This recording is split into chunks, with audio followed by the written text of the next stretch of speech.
Dok, pusing pada darah tinggi dan darah rendah itu ada bedanya nggak sih, Dok? Pertanyaan yang menarik tuh.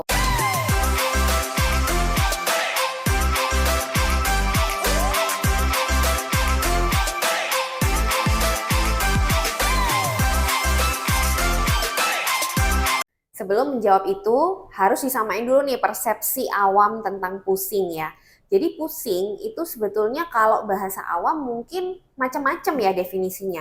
Ada yang pusing berputar gitu ya, bahasa Inggrisnya mungkin dizzy gitu ya.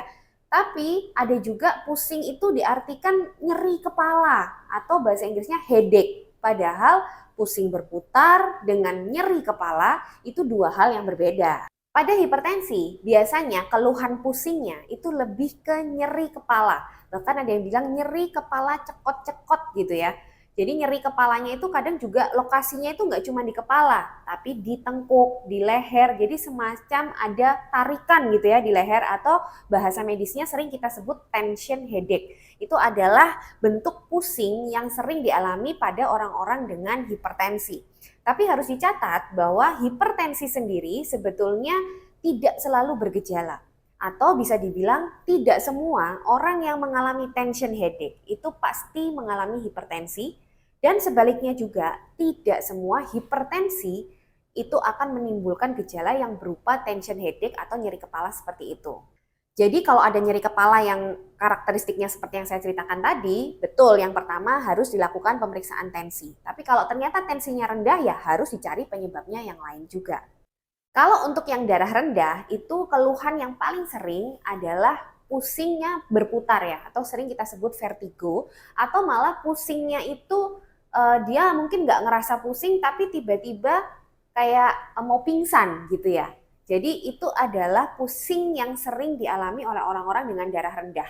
Tapi biasanya kalau darah rendah atau hipotensinya ini terjadi terus-menerus dalam satu hari itu jarang sekali menimbulkan gejala.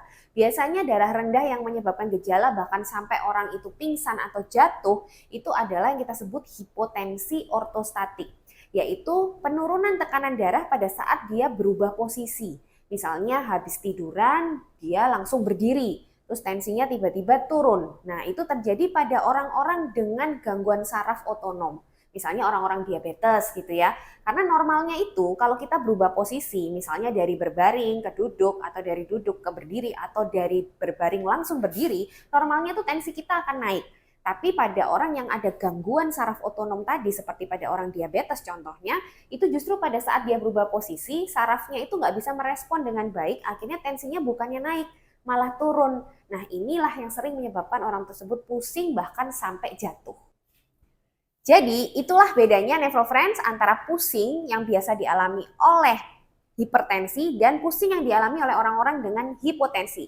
Semoga bermanfaat dan jelas ya.